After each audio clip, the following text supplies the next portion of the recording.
అందరికీ నమస్తే. నేను మీ జర్నలిస్ట్ నరేష్ కుమార్. ముందుగా శ్రీ బలభీమ న్యూస్ ప్రేక్షకులందరికీ స్వాగతం, సుస్వాగతం. గురు బ్రహ్మ, గురు విష్ణు, గురుదేవో మహేశ్వర. మొదటగా తల్లిదండ్రులు మనకు జన్మనిస్తారు. ఆ తర్వాత ఉపాధ్యాయులు మనకు జీవితాన్ని ప్రసాదిస్తారు. ఉపాధ్యాయులు విద్యార్థికి ఒక మహోన్నతమైన గురువు లాంటి వాళ్ళు. గురువు స్థానం చాలా అద్భుతమైనది. మనిషి ఎదుగుదలతో కీలక పాత్ర పోషిస్తుంది. వాస్తవమా కదా? సో ఎందుకు ఈ మాటలు చెబుతున్నానంటే, ఈ విషయాలు తెలుసుకునే ముందు ఈ వీడియోని కూడా ఎక్కడ స్కిప్ చేయకండి. ఇందులో చాలా సబ్జెక్టు నేను చెప్పబోతున్నాను. ఎందుకంటే ఈ దుర్ఘటన నేను చెప్పడానికి కూడా చాలా ఈ మధ్యకాలంలో చాలా జరుగుతూ ఉన్నాయి. ఆనాడు మేము చిన్న ఉన్న కాలంలో గురువులు అంటే మాకు భయం, భక్తి. అక్కడ గురువు వస్తున్నాడు అంటే ఇక్కడ పుస్తకాలు పురుగుల్లా అసలు గజగజ వణుకుతూ, చెప్పిన పనిని శ్రద్ధగా వింటూ, హోంవర్క్ అయినా కానీ ఏదైనా సరే వాళ్ళు చెప్పిన దాన్ని తిరిగి వాళ్ళకి చెప్పడం, అలాంటి విద్యార్థి దశ మాది.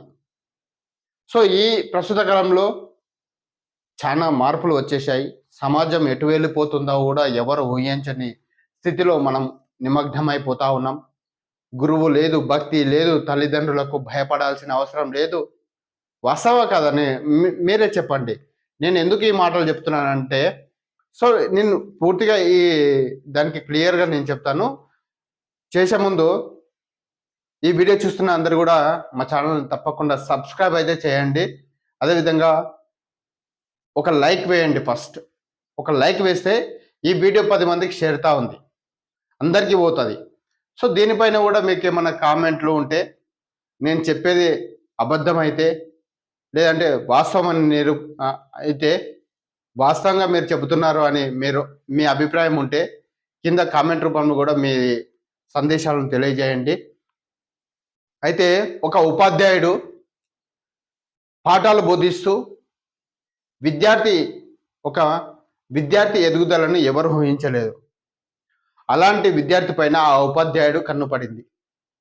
అతి నీచంగా తరగతి గదిలోనే అందరి విద్యార్థుల ముందు ఆ విద్యార్థిని పట్ల అసభ్యంగా ప్రవర్తిస్తూ తన ఎక్కడ పడితే అక్కడ తాకడం, ఇలాంటి చర్యలకు పాల్పడడం జరిగినట్లు ఆరోపణలు వచ్చాయి. సో అయితే ఈ మధ్యకాలంలో పలు శాఖల అధికారులు కానీ, పోలీసులు కానీ, చైల్డ్ వెల్ఫేర్ ప్రొటెక్షన్ అధికారులు కానీ, కళాశాల విద్యార్థులకు కానీ, పాఠశాల విద్యార్థులకు కానీ అనేక అవగాహన సదస్సులను, యాక్టుల గురించి, చట్టాల గురించి అవగాహన కల్పిస్తూ ఉన్నారు. దీనిపైన కూడా విద్యార్థులకు కొంత మైండ్ మెచ్యూరిటీ పెరిగి ఇలాంటి వారి పట్ల వాళ్ళ తల్లిదండ్రులకు చెప్పడం జరిగింది. సో పలానా తరగతిలో పలానా టీచర్ నన్ను ఈ విధంగా చేస్తా ఉన్నాడు, నన్ను ఇట్లా చేస్తున్నాడు, ఎక్కడెక్కడ అసభ్యంగా ప్రవర్తిస్తున్నాడని వాళ్ళు ఆ విద్యార్థులు వెళ్ళి తల్లిదండ్రులకు చెప్పడంతో ఆ తల్లిదండ్రులు పోలీసులకు కానీ, జిల్లా కలెక్టర్కు కానీ అక్కడ ఫిర్యాదు చేయడం జరిగింది. ఇది ఎక్కడో కాదు, నిజామాబాద్ జిల్లా బన్సువాడ నియోజకవర్గంలోని ఇక్కడ మన తోడ్కల్ జెడ్పిహెచ్ఎస్ పాఠశాలలో విద్యాబోధనలు చేస్తున్నటువంటి ఉపాధ్యాయుడు గణపతి ఉపాధ్యాయుడు గణపతి విద్యార్థుల పట్ల అసభ్యంగా ప్రవర్తించారని జిల్లా కలెక్టర్ ఆశీష్ సంగ్వాన్కు తర్వాత రాతపూర్వకంగా ఫిర్యాదు చేయడం జరిగింది. జిల్లా కలెక్టర్ ఆదేశాల మేరకు MEO Nageswara Rao, child welfare protection అధికారి స్రవంతులకు ఆదేశాలు జారీ చేశారు. దీనిపైన ఆ ఉపాధ్యాయుడు ఎలాంటి అసభ్యంగా ప్రవర్తించాడు, ఎట్లా చేశాడు అనే దానిపైన వీళ్ళకు ఆదేశాలు ఇస్తే ఆ అధికారులు అక్కడికి వెళ్ళి పూర్తి విచారణ చేపట్టారు. ఆ స్కూల్కు వెళ్ళి తరగతి గదిలో ఉన్నటువంటి విద్యార్థులను, అక్కడ ఉన్నటువంటి వాళ్ళందరినీ విచారణ చేస్తే వాళ్ళందరూ కూడా ఇది వాస్తవం, ఉపాధ్యాయుడు చేసింది కరెక్టే అని కూడా అక్కడ నిజ నిర్ధారణ తేలడంతో ఆ ఉపాధ్యాయుడి పైన జిల్లా కలెక్టర్ ఆదేశాల మేరకు పోలీసులు పోక్సో కేసు నమోదు చేయడం జరిగింది. ఇది ఎంత దారుణమైన విషయం. ఒక ఉపాధ్యాయుడు తప్పు చేస్తే తోటి ఉపాధ్యాయులకు కూడా పాఠశాలకు కూడా చెడ్డ పేరు వచ్చే అవకాశం. సో అందుకే ప్రతి ఒక్కరు కూడా ఉపాధ్యాయులను గౌరవించాలి.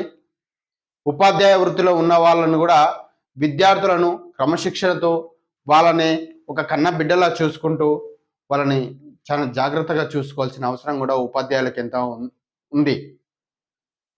అనేక రకాలుగా విద్యాబోధనలు చెప్తారు. సో ప్రతిదీ విద్యార్థికి తెలియని విషయాలన్నిటి కూడా ఉపాధ్యాయుడు చెప్పాల్సిందే. సో ఏ ఎదుగులలో ఎలా ఉంటుంది, ఎక్కడ ఉంటుంది, మంచేది చెడ్డేది అనేది ఉపాధ్యాయుడు విద్యార్థులకు అవగాహన కల్పించాల్సింది పోయి ఉపాధ్యాయుడే విద్యార్థుల పట్ల ఈ విధంగా ప్రవర్తిస్తే ఇక లోకం ఎట్టిపోతుందండి.